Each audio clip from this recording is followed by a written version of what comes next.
그 후에 선지자 사무엘 때까지 사사를 주셨더니 그 후에 그들이 왕을 구하거늘 하나님이 베냐민 지파 사람 기스의 아들 사울을 40년간 주셨다가 패하시고 다윗을 왕으로 세우시고 정언하여 이르시되 내가 이새의 아들 다윗을 만나니 내 마음에 맞는 사람이라 내 뜻을 다 이루리라 하시더니 하나님이 약속하신 대로 이 사람의 후손에서 이스라엘을 위하여 구주를 세우셨으니 곧 예수라. 아멘.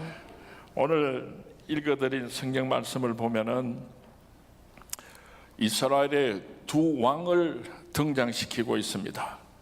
그런데 아주 대조적인 두 왕이 등장하고 있습니다. 똑같이 이스라엘의 왕을 지냈습니다. 똑같이 40년 동안 이스라엘을 다스렸습니다. 이들은 통치 기간도 똑같고 머리에 왕관을 썼던 기간도 똑같았습니다. 그런데 한 가지 서로 다른 것이 있습니다. 그것이 무엇인가 하면은 사울은 하나님으로부터 버림을 받았고 다윗은 하나님 마음에 합한 사람이 되어서 큰 축복을 받았다고 하는 것입니다. 사울의 집안은 점점 쇠퇴하여서 멸망하고 말았지만은 다윗의 집안은 하나님의 복을 받아 자자손손 강대해져 갔다고 하는 것입니다. 왜 사울은 버림을 받았고 왜 다윗은 그렇게 엄청난 축복을 받았는가? 오늘 함께 생각하면서 은혜를 나누기를 원합니다. 사울 왕은 왜 하나님으로부터 버림을 받는 왕이 되고 말았는가? 처음에는 사울이 참 겸손했습니다. 사울은 왕이 되기 전에 참으로 겸손한 사람이었습니다. 사울의 아버지가 암나귀를 잃어버려서 아들 사울에게 암나귀를 찾아오라고 심부름을 시켰습니다. 그래서 사울은 사환과 함께 암나귀를 찾아서 길을 나섰습니다. 아무리 찾아도 암나귀를 찾지 못하고 막막한 가운데서 사무엘 선지자가 있는 그 고향까지, 그 동네까지 오게 되었습니다. 그때 사환이 말합니다. 기왕 하나님의 사람 사무엘 선지자가 계신 이곳까지 왔으니까 선지자에게 가서 도움을 청하면 어떻겠습니까? 그래서 사울은 수중에 조금 있는 예물을 준비하고 선지자 사무엘을 찾아가게 됩니다. 그런데 하나님께서는 그 전날 이 사무엘에게 나타나서 내일 사울이 찾아올 테니까 그의 머리에 기름을 붓고 이스라엘의 왕으로 세우라고 말씀을 하셨습니다. 하나님께서 왜 하필이면 사울을 이스라엘의 초대 왕으로 세우셨는가? 사무엘상 9장 2절 말씀에 보면은 기스에게 아들이 있으니 그의 이름은 사울이요 준수한 소년이라 이스라엘 자손 중에 그보다 더 준수한 자가 없고 키는 모든 백성보다 어깨 위만큼 더 컸더라. 얼마나 훌륭하고 늠름한 외모를 가지고 있었는지 모릅니다. 그렇지만 사울은 왕이 될 수 없는 아주 중요한 결정적인 사유가 하나 있었습니다. 사무엘이 하나님의 뜻에 따라서 그의 머리에 기름을 부으려고 할 때 사울이 스스로 고백한 말이 있습니다. 사무엘상 9장 21절 말씀에 보면은 나는 이스라엘 지파의 가장 작은 지파 베냐민 사람이 아니니까 또 나의 가족은 베냐민 지파 모든 가족 중에 가장 미약하지 아니하니까 당신이 어찌하여 내게 이같이 말씀하시니까? 사무엘은 자기 자신이 누군지를 잘 알고 있었습니다. 참으로 비참한 그 당시에는 베냐민 지파가 가장 초라했습니다. 그런 제일 작은 지파 중에서도 가장 적은 자가 바로 나 같은 사람인데 어떻게 나에게 이스라엘의 왕이 되라고 말씀하십니까? 사울의 집안에는 재력도 없었습니다. 유명세를 타지도 못했습니다. 인간적인 관점으로 볼 때에 사울은 결단코 이스라엘의 왕이 될 만한 자격을 갖추지를 못했습니다. 그런데 하나님께서는 바로 그 사울을 은혜를 베푸시고 이스라엘의 초대왕으로 세워주셨던 것입니다. 그런데 바로 그 사울이 어느 날부터 조금씩 교만해지기 시작을 하는 것입니다. 미국의 신학자 리버는 교만은 천사를 떨어뜨려 마귀가 되게 하고 겸손은 사람으로 천사가 되게 한다라고 하는 귀한 말을 했습니다. 아무리 천사 같은 삶을 살았다고 할지라도 교만하면 그 사람은 금방 마귀가 되고 마는 것입니다. 아무리 마귀 같은 삶을 산 사람이라고 할지라도 겸손하여지면 그 사람은 천사와 같이 하나님 앞에 인정받고 큰 축복을 받게 되는 것입니다. 계속 겸손한 자가 복된 자입니다. 계속 겸손한 사람이 하나님 앞에 은혜를 받는 사람입니다. 그러나 교만이 들어오면은 삽시간에 그 사람은 변하는 것입니다. 우리 주위에도 그런 사람들이 많이 있지 않습니까? 그런 사람들은 반드시 하나님으로부터 버림받게 되고 만다고 하는 사실을 우리가 꼭 기억했으면 좋겠습니다. 사울 왕의 교만은 이렇게 진행이 되었습니다. 사울이 첫 번째 전쟁을 치를 때에 암몬 조석과의 전투에서 사울에게 하나님의 영이 임하였습니다. 하나님의 영이 임하였기 때문에 힘들이지 않고 힘이 펄펄 늘어가지고 그 암몬 족속을 다 물리치고 대성을 거둘 수가 있었습니다. 백성들의 칭찬이 자자했습니다. 그때 아부하는 부하들이 이전에 사울이 왕이 될 수 없다고 떠들던 사람들이 있는데 저 사람들을 다 모조리 죽여버립시다 하고 제안을 합니다. 그때 사울 왕은 오늘은 하나님께서 기적을 베풀어 주신 복된 날인데 절대로 그들을 죽여서 안 된다 하고 그를 모함하고 그를 없이 여겼던 사람들을 죽이지 않고 살려주었습니다. 상당히 겸손한 부분이 있었습니다. 두 번째 전쟁입니다. 블레셋 사람들과의 전쟁이 있었습니다. 모래알보다 더 많은 수많은 블레셋 군사들이 병거가 3만 대요 기병이 6천 명이었습니다. 이스라엘 앞에 진을 치고 있었고 그 앞에서 이스라엘 백성들은 벌벌 떨고 있었습니다. 이때 사무엘 선지자가 빨리 와서 하나님 앞에 제사를 드리고 전쟁터에 나가야 하는데 사무엘은 나타나지 않았습니다. 아무리 기다려도 선지자 사무엘은 나타나지 않았습니다. 7일이나 기다렸습니다. 금방 블레셋이 공격을 하고 쳐들어올 것만 같았습니다. 그래서 사울 왕이 생각을 합니다. 내가 왕인데 내가 못할 것이 무엇인가? 나도 제사를 드리면 되지. 그래서 결국은 교만한 마음으로 사무엘을 대신하여서 직접 제사를 집례하는 무서운 죄를 저지르고 말았습니다. 사울 왕은 이 일로 인하여서 사무엘에게 무서운 책망을 받았습니다. 그럼에도 불구하고 이 사울 왕은 교만해서 회개할 줄을 몰랐습니다. 세 번째 전쟁입니다. 아말렉 족속과의 전쟁입니다. 이 전쟁은 사울에게 매우 중요한 의미 있는 전쟁이었습니다.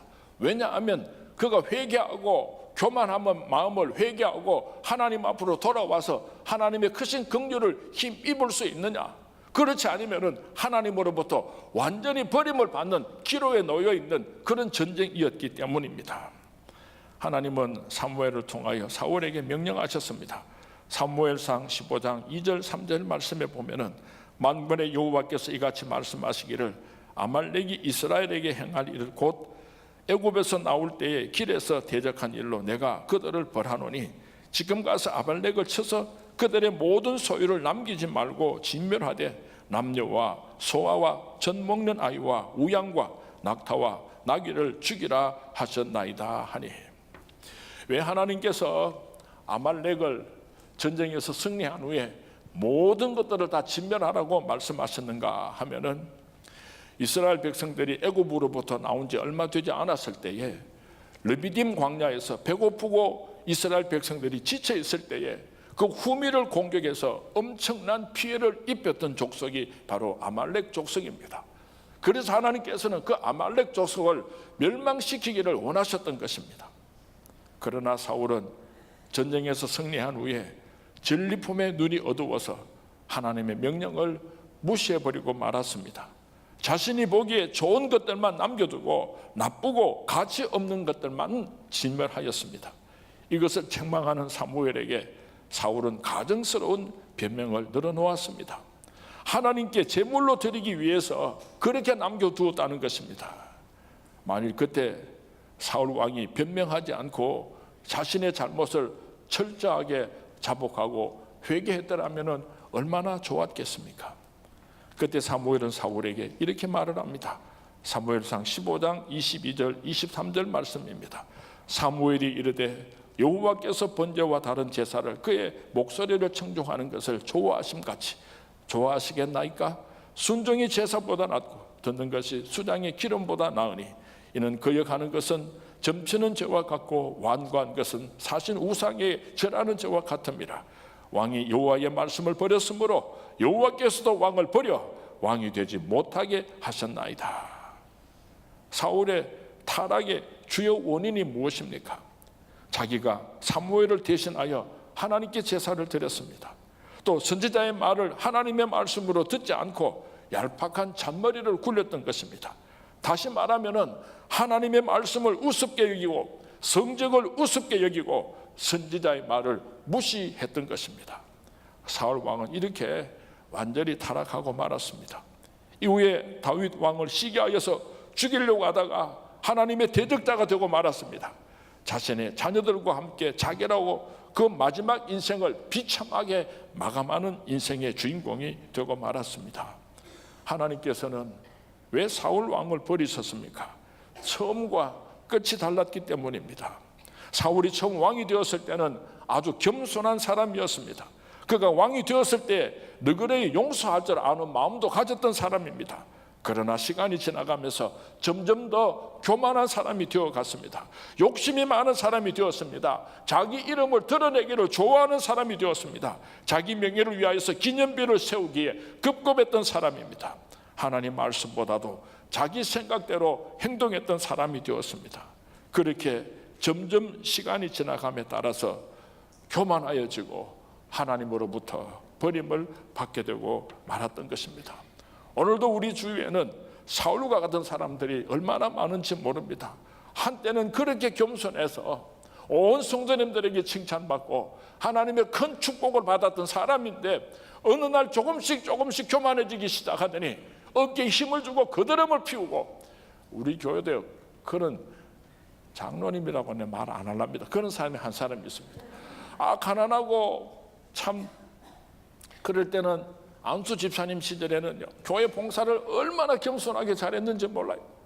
새벽기도 드리든지 예배 드리면 맨 앞다리에 앉아가지고 그렇게 아멘 하면서 그렇게 아름다운 신앙생활을 해서 장로님이 되고요, 돈도 많이 벌었어요. 그러니까요, 얼마나 어깨에 힘을 주고요, 헌금 좀 하면은 눈꼴 사나무서 못 보겠어요. 목사인 내 마음이 그런데 하나님께서 그 예물을 받으시겠습니까? 내가 기도를 그렇게는 못합니다. 하나님, 저 장로님 각지 기쁘든지 쫄딱 망하게 해주시면 좋겠는데요, 제가 차마 그렇게는 기도 못하지만 제 마음이 어두워요. 혹시 그렇게 되면 어떡할까? 오늘 이 자리에 하나님의 크신 사랑을 잊어버리고 교만해진 사람이 있습니까? 집사 때는 그렇게 겸손했는데 장로가 되고 권사가 되고 목에 힘을 주고 거드름을 피우는 사람은 없습니까? 오늘 이 설교 말씀이 그런 사람들에게 주시는 마지막 회개의 기회가 될는지도 모릅니다. 제 간증은 하나 하겠습니다. 제가 부목사 시절을 샌프란시스코에 있는 상항중앙교회에서 지냈습니다. 제가 상항중앙교회에 있을 때에 목사님하고 사모님들 합창단을 조직해가지고 그렇게 찬양 발표를 하고, 그래서 샌프란시스코에 사는 많은 교민들에게 사랑을 받았습니다. 그리고 제가 상항중앙교회 대학부를 맡아서 지도를 했는데, 제가 처음 부임해 갔을 때는 20명 정도 되는 대학생이었는데 1년 반쯤 지나고 나서 200명이 넘었습니다. 그래서 상항중앙교회 이상민 부목사 그러면은 상당히 많은 사람들이 그렇게 좀 인정을 해주는 인기가 있었던 사람입니다. 진짜입니다. 그런데요, 하루는 이웃 교회에서 목사님이 갑자기 사라져가지고 후임자를 청하는데 저에게 청빙이 왔습니다. 왜 그 교회 목사님이 없어졌는가 하면은 부부간에 싸움을 했답니다. 사모님하고 목사님하고. 그런데 목사님이 성령의 방망이다 하고 막 이렇게 때렸나 봐요. 그러니 눈티가 반티가 돼가지고 주일날 예배를 드리는데 그 사모님이 예배당 뒤로 걸어 들어와가지고 그 목사님을 향해가지고 손가락질을 하면서 저 목사가 나를 이렇게 만들었다 하고 고래고래 고함을 지르니까요, 그 목사님이 하도 창피하고 쪽팔리니까 도망가 버렸어요. 예배 드리다가 말고. 그래서 그 예배당에 목사님이 없어서 후임자를 청하는데 제 소문을 듣고 찾아온 거예요. 그런데 사실은요, 그 목사님하고 사모님도 문제가 있지만은 그 교회는 사고뭉치 교회, 재직해 하면은 막 육두문자가 날아가고 막 피아노 의자가 막 날아가고 엉망진창이기로 소문이 난 교회예요. 그런 교회에서 청빙이 왔으니까 이 가야지 되는가 말아야지 되는가. 그런데 한참 젊을 때니까요, 내가 이런 힘들고 어려운 교회를 피해가면 안 되지, 이런 생각이 들어가지고 막 순종하는 마음으로 가서 설교를 한번 했습니다. 했더니 교인들이 막 좋아하면서요, 아이고 목사님 한 번만 더 와서 설교해 주시면 좋겠습니다. 사실은 선보러 가는 설교를 2번 가는 거는요, 자존심 상하죠, 목사가. 그렇게 사고뭉치 교회를 내가 2번씩 가야 될 이유가 뭐 있습니까? 그래 안 가려고 하다가 그래도 내 친구름이니까 한 번 더 가주자 싶어서 2번째 거주를 가서 설교를 했습니다. 그랬더니 교인들이 막 박수를 치고 좋아하면서요, 오는 주일날 한 번만 더 설교해 주시면은 예배 마치고 나서 우리가 공동 오위를 해서 목사님을 청빙하도록 하겠습니다. 한 번만 도와주십시오. 이래가지고 막 2번 가고 한 번 안 갈라 하니 또 그렇고 이래가 하는 수 없이 이제 3번째 가서 또 말씀을 전가했습니다. 그리고 나서 저는 집으로 돌아오고 공동오회를 마치고 연락이 오기를 기다리고 있었는데요, 세상에 저녁 때가 돼도 아무 연락이 안 오는 거예요. 야, 이게 무슨 일이 다 있는 거 싶은 게, 나는 내가 생각할 때에 만장일치로 그렇게 딱 결정을 해가지고 청빙 위원들이 찾아올 줄 알았는데 세상에 저녁 때가 되도록 연락이 안 오니까 이게 무슨 일이 있었는가 싶은데, 세상에 한 8시가 좀 넘어가지고요, 전화가 왔어요. 목사님 큰일 나십니다. 와요. 우리끼리 싸움이 나가지고요, 목사님 공동회의 했는데 한 표가 모자라서 부결됐습니다, 이라는 거야. 야, 그런 소문은 얼마나 빨리 나가는지요. 막 그날 막 다 샌프란시스코 이게 소문이 나가지고 나를 아는 사람들이 막 전화를 하기 시작하는데, 이 목사 의대도 자꾸 막 전화가 오면 내가 뭐라 하겠습니까? 막 창피해서 막 대답도 못 하겠고 막.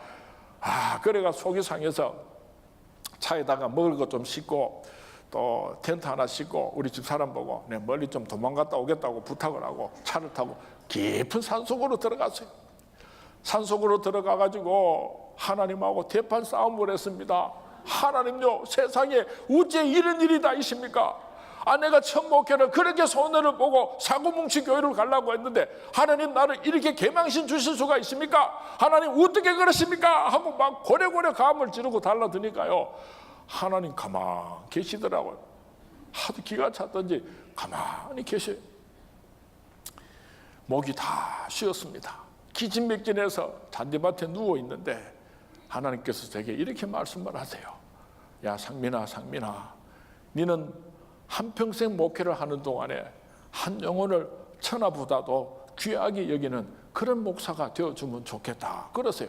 아니 하나님, 그거 내게 알게 하시려고 오늘 나를 이렇게 개망신을 줬습니까? 제가 무릎을 꿇고 앉았습니다. 야, 하나님, 내가 목사가 되고 목회를 하는 일평생 한 영혼을 천하보다도, 저는 한 표가 얼마나 중요한지를 그때 알았습니다. 한 영혼을 천하보다 귀하게 여기는 그런 목사가 되겠습니다 하고 하나님께 약속을 드렸어요. 그랬더니 하나님께서 2번째 말씀을 하세요.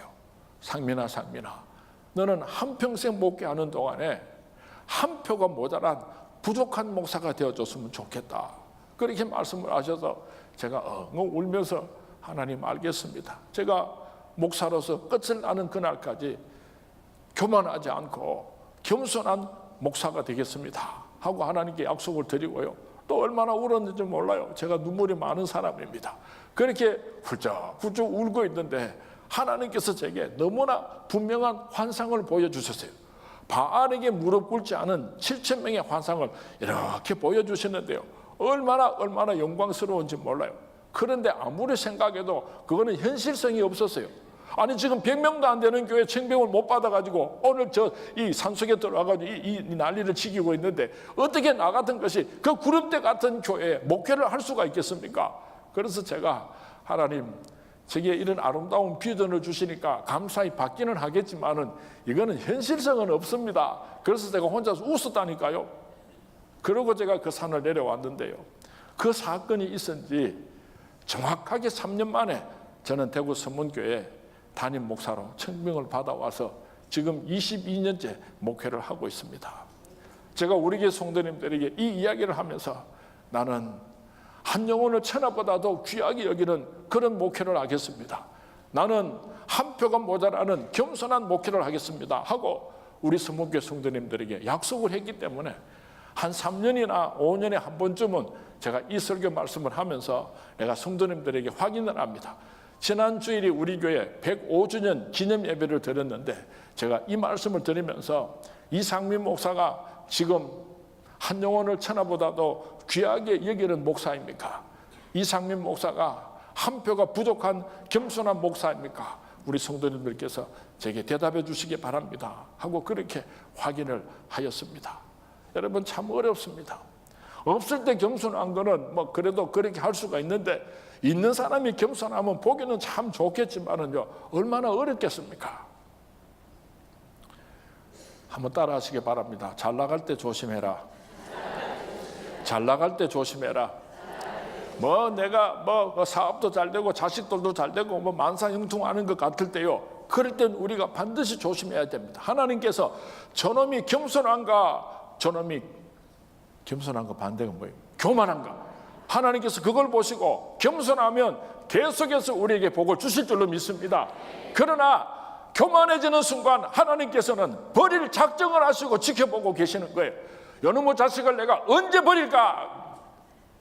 요놈의 자식을 하나님께서 진노의 눈빛으로 우리를 지켜본다는 것을 꼭 기억할 수 있기를 바랍니다. 하나님께서는 교만한 사울 왕을 폐위하시고 새로운 왕을 세우셨습니다. 하나님은 사무엘을 베들레헴에 사는 이새에게로 보내서 그의 아들 중 하나에게 기름을 부어서 이스라엘의 두 번째 왕으로 삼으라고 명령하셨습니다.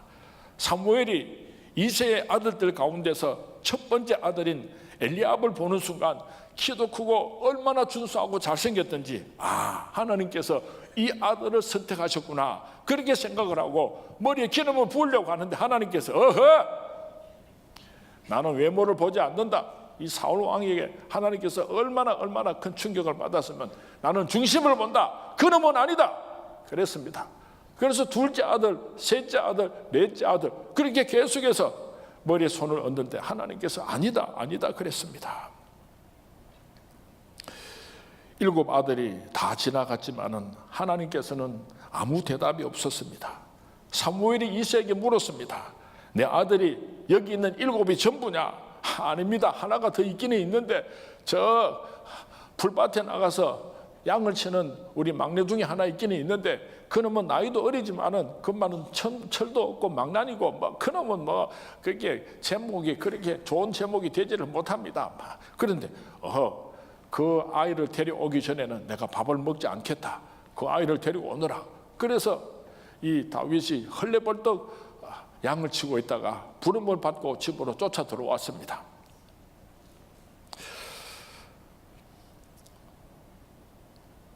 하나님께서는 내가 이새의 아들 다윗을 만나니 내 마음에 맞는 사람이라 내 뜻을 다 이루리라. 그의 머리에 기름을 부으라고 말씀하셨습니다. 다윗은 베들레헴에서 양을 치는 목동이 지나지 않았습니다. 이새의 8째 막내로서 집안에서 그 누구도 세상 사람들 중에 그 누구도 다윗에게 기대를 가지는 사람이 없었습니다. 들판에서 양이나 치고 밥이나 먹여주는 천덕구더기와 같은 존재였습니다. 그런데 하나님께서 말씀하시기를 내가 이새의 아들 다윗을 만나니 내 마음에 맞는 사람이라. 내 마음에 맞는 사람이라.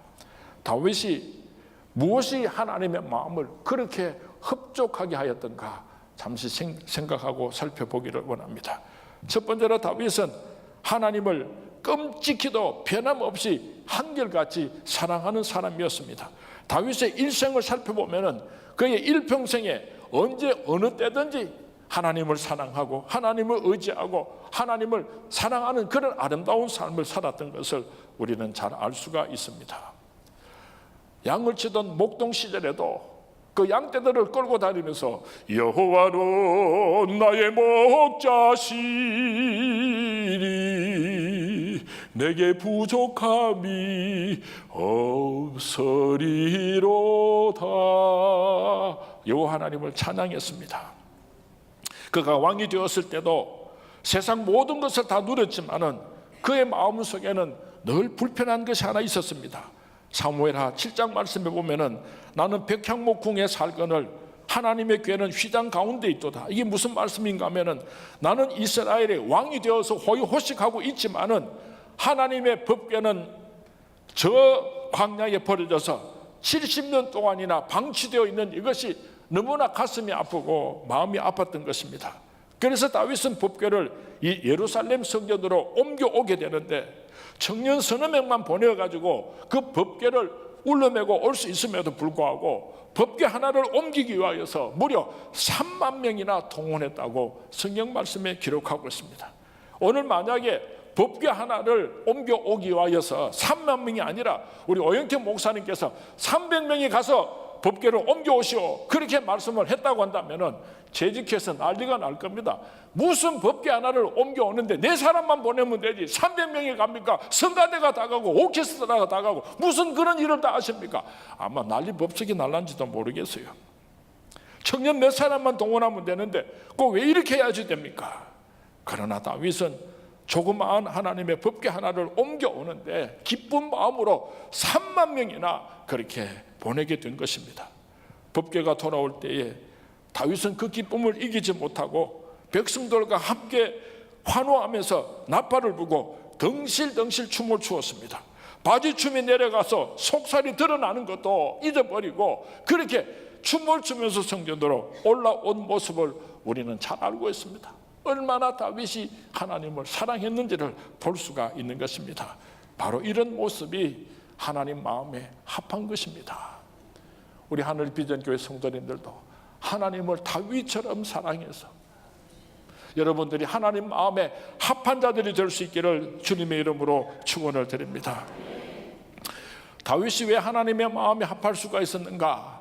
다윗은 죄를 지을 줄 알았습니다. 다윗도 죄를 지었습니다. 그런데 철저하게 회개할 줄 아는 사람이었습니다. 우리가 잘 알고 있습니다. 다윗은 우리아의 아내 바세바를 간음하고 바세바가 아이를 가졌다는 소식을 듣고 이것을 은폐하기 위하여서 그 충신 우리아를 전쟁터로 보내어서 죽이는 사람을 죽이는 죄를 저질렀습니다. 그리고 바세바를 아내로 받아들였습니다. 다윗은 생각하기를 완전 범죄일 것이다 그렇게 생각을 했습니다. 그런데 하나님께서 선지자 나단을 보냈습니다. 나단은 비유를 들어서 다윗 왕의 죄를 낱낱이 지적했습니다. 아무도 모르는 줄 알았는데 다윗의 범죄가 만천하에 드러나는 순간이었습니다. 바로 이때 다윗은 어떻게 했습니까?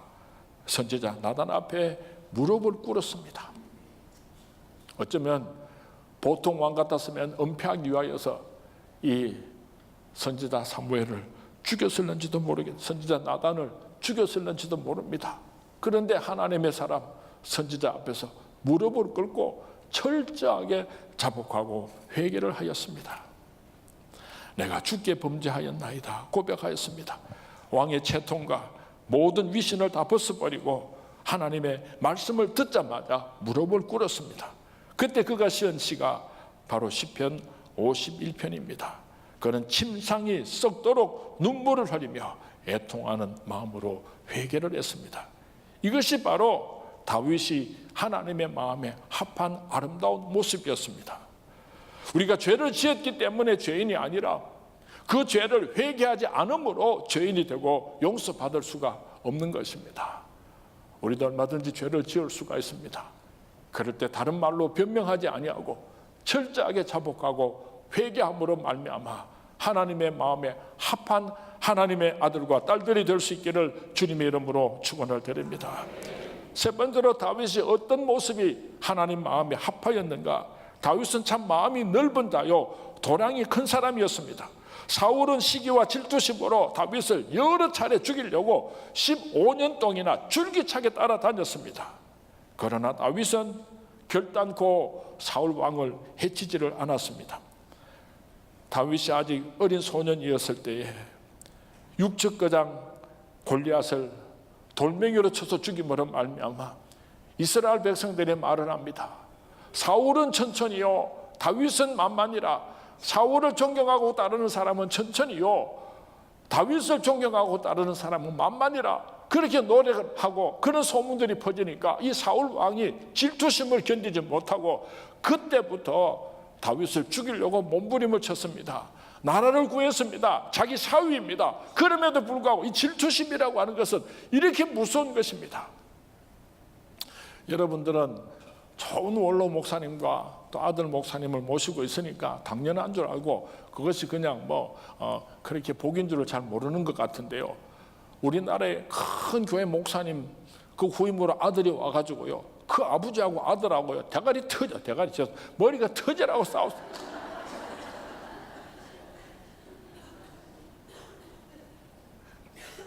이 질투심이라고 하는 것은요 참 무서운 것입니다.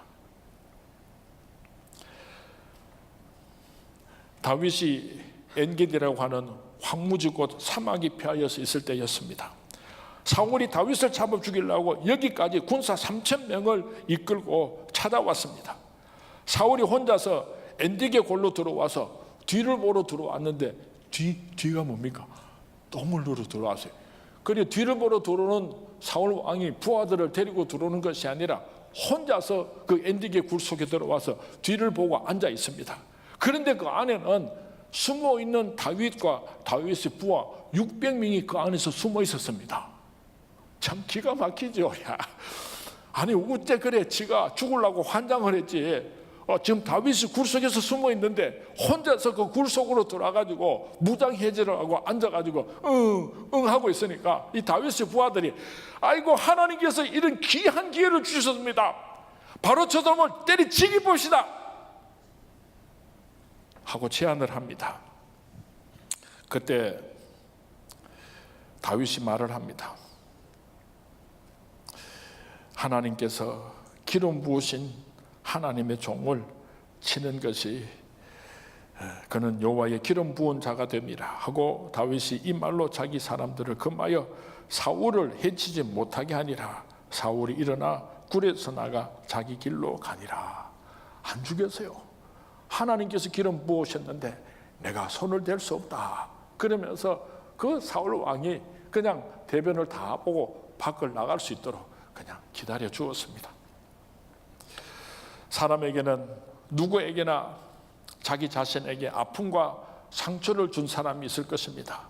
좀 더 노골적으로 이야기를 하면은 원수 같은 사람들이 누구에게나 있습니다. 분하고 억울해서 견딜 수가 없고 잠을 잘 수가 없고 언젠가는 한번 멋있게 복수를 하고 싶은데 기회가 없고 힘이 없어서 그렇게 괴롭게 살아가는 사람들이 얼마나 많이 있습니까? 그런데 근사하게 복수할 수 있는 기회가 왔음에도 불구하고 그 복수를 하지 않을 뿐만 아니라 용서해 줄 수 있는 사람이 있다고 한다면 얼마나 멋있는 사람이겠습니까? 바로 여러분들이 그런 주인공들이 될 수 있기를 주님의 이름으로 축원을 드립니다. 다윗은 참으로 대단한 사람이었습니다. 훗날 다윗이 아들 압살롬에게 반역을 당하여서 피난을 내려가고 있을 때에 사울의 친척인 시므이라고 하는 사람이 길갈에서 다윗을 향하여 손가락질을 하면서 저주를 합니다. 피를 흘린 자여 비루한 자여 가거라 가거라. 피를 흘린 자여 비루한 자여 가거라 가거라. 죽어라 죽어라. 이때 듣다 못한 다윗의 신하인 아비새가 시므이를 쳐서 죽이려고 했습니다. 그때 다윗은 이런 말을 했습니다. 그가 저주하는 것은 여호와께서 그에게 다윗을 저주하라 하심이니 내가 어찌 그리하였느냐 할 자가 누구겠느냐. 하나님께서 시켜서 저 시므이가 나를 저주하는데 누가 저 시므이를 죽일 수가 있겠느냐 하고 그 시므이를 죽이지를 않았습니다. 다윗이 사울에게도 복수를 하지 않고 시므이에게도 복수를 하지 않은 까닭은 한 가지가 있습니다. 그것이 무엇인가 하면 바로 하나님 때문이었습니다. 로마서 12장 19절 말씀에 보면은 내 사랑하는 자들아 너희가 친히 원수를 갚지 말고 하나님의 진노하심에 맡기라. 기록되었을 때 원수 갚는 것이 내게 있으니 내가 갚으리라 주께서 말씀하시니라. 하나님께서 원수 갚아주실 것을 믿고 우리는 용서해 주어야지 되는 것입니다. 아무리 원수가 있다고 할지라도 그 원수 갚는 일을 내 손으로 직접 해서는 안 되는 것입니다. 오늘 우리 하늘 비전 교회 성도님들 여러분 마음속에 견딜 수 없는 죽기 전에는 꼭 복수하고 싶었던 그런 원수 한 마리가 있습니까? 한 분이 있습니까? 용서함으로 하나님 마음에 합한 자들이 될 수 있기를 주님의 이름으로 축원을 드립니다. 다윗은 자기 생각대로 하지 않고 잠잠히 하나님의 시간표를 기다렸습니다. 무려 15년 동안이나 사울을 피해 다니는 가운데서도 계속해서 인내할 줄 알았습니다. 아브라함의 별명이 믿음의 사람이었다면 다윗의 별명은 인내의 사람이었던 것입니다. 얼마든지 복수할 수 있고 얼마든지 죽일 수 있었지만은 하나님께서 일하실 때까지 기다릴 줄 아는 사람이었습니다. 다윗은 사자의 입을 찢어 죽이는 그런 큰 힘을 가지고 있었습니다. 다윗은 골리앗을 때려쳐 죽이는 그런 무서운 힘을 가지고 있던 사람이었습니다. 얼마든지 복수할 수 있고 얼마든지 죽일 수 있지만은 그러나 그 힘을 복수하는 데 사용하지 않았던 것입니다. 하나님께서 사울 왕을 심판하시어 블레셋 군사들에게 죽게 하실 때까지 잠잠히 하나님의 때를 기다렸습니다. 바로 이런 모습이 다윗이 하나님 마음에 합한 사람이었던 것입니다. 오늘 여러분 하나님을 끝까지 신뢰하며 인내할 수 있게 되기를 바랍니다. 원수 갚는 일을 하나님께 맡기고 다윗처럼 잠잠히 하나님의 때를 기다릴 수 있게 되기를 주님의 이름으로 축원을 드립니다. 다윗은 보통 사람이 아닙니다. 참으로 귀한 사람입니다. 오늘날 우리는 10가지 은혜를 받고서도 쉽게 잊어버리기가 쉬운데 다윗은 한번 입은 그 은혜를 죽을 때까지 간직하고 잊을 줄 모르는 사람이었습니다. 그리고 은혜에 보답하는 씨를 뿌렸던 사람입니다. 그 예로 다윗은 요나단의 아들 장애인 무비보셋을 끝까지 돌보고 같이 식탁을 나누고 그의 모든 행복을 책임져 주었던 것을 우리가 잘 알고 있습니다. 우리가 이 세상에 사는 동안에 어떤 씨를 뿌리는가 거두게 될 것입니다. 좋은 씨를 뿌리는 사람은 좋은 열매를 거두게 되고 나쁜 씨를 뿌리는 사람은 나쁜 열매를 거두게 될 것입니다. 미국에 가보면은 미국의 과일들은 우리 한국의 과일보다 다 커요. 사과도 이따만하고요. 하여튼 뭐 복숭아도 이따만하고 어쩌면 그냥 과일들이 그렇게 큰지는 몰라요. 그래서 어떻게 미국에 있는 과일들은 그렇게 큽니까? 하고 물어보았더니요. 수백 년 전부터 농사를 지을 때에 제일 좋은 열매는 씨앗으로 사용했다는 거예요. 그렇게 제일 좋은 열매들은 꼭 씨앗으로 사용했기 때문에 시간이 지나가면서 그렇게 좋은 품종이 되었다고 합니다. 우리가 이 세상에 사는 동안에 제일 좋은 것, 처음 것은요, 하나님의 것입니다. 여러분, 우리가 헌금을 많이 바치면 하나님께서 좋아서 허허허 웃으시고 헌금을 적게 바치면 이놈의 자식이 하고 삐져서 섭섭해하시고 그럴 하나님이 아니에요. 이 우주를 창조하시고 이 우주의 주인 되시는 하나님이 무엇이 아쉬울 것이 있겠습니까? 처음 것을 구별해서 하나님의 것인 줄 알고 바치게 될 때에 하나님께서 그 예물을 받으시고 기뻐하시고 놀라운 축복으로 베풀어 주실 줄로 믿습니다. 다윗이 너그러운 마음이 하나님 마음에 쏙 들었던 것입니다. 우리 하늘 비전교회 성도님들도 다윗의 마음을 닮을 수 있게 되기를 주님의 이름으로 축원을 드립니다. 말씀을 맺습니다. 오늘 본문 말씀에 보면은 하나님께서 다윗을 보고 내 마음에 합한 자라고 말씀하셨습니다. 하나님의 마음에 합한 자가 된다고 하는 것은 얼마나 복된 일입니까? 한 나라의 대통령의 눈에만 들어도 지난번에 보니까 별로 좋지는 않았지만 하여간에 어떤 힘 있는 사람의 눈에 들어도 이 세상에서 부귀영화를 누리는데 만왕의 왕 되시는 만주의 주가 되시는 하나님의 마음에 들게 된다면 얼마나 행복하고 얼마나 큰 축복을 받게 되겠습니까? 바로 여러분들이 하나님 마음에 합한 자들이 될 수 있기를 바랍니다. 다윗이 하나님 마음에 합하여 하나님의 넘치는 축복을 받은 것처럼 여러분들도 그런 축복의 주인공들이 되시기 바랍니다. 다윗이 하나님의 마음에 합한 것은 골리앗을 죽인 영웅이었기 때문이 아닙니다. 다윗이 하나님의 마음에 합한 것은 이스라엘 백성들을 잘 다스리는 성군 다윗이 되었기 때문도 아닙니다. 어떻게 해서 다윗이 하나님 마음에 그렇게 합한 사람이 될 수 있었는가? 한평생 끔찍하게 하나님을 사랑하고 사랑했기 때문입니다. 치명적인 범죄를 저질렀지만은 처절하게 하나님 앞에 자복하고 회개했기 때문에 하나님 마음에 합한 사람이었습니다. 마음이 넓고 도량이 넓은 사람이었기 때문에 하나님께서 마음에 합한 자라고 인정하신 것입니다. 자기 마음대로 자기 생각대로 하지 아니하고 하나님의 때를 기다릴 줄 알았기 때문에 하나님 마음에 합한 자가 되었던 것입니다. 오늘 하늘 비전의 모든 성도님들도 다윗처럼 하나님 마음에 합한 자들이 되셔서 하나님의 큰 축복을 받으시고 그 축복을 자손들에게 물려주시는 아름다운 성도님들이 될 수 있기를 주님의 이름으로 축원을 드립니다. 주님의 이름으로 축원을 드립니다.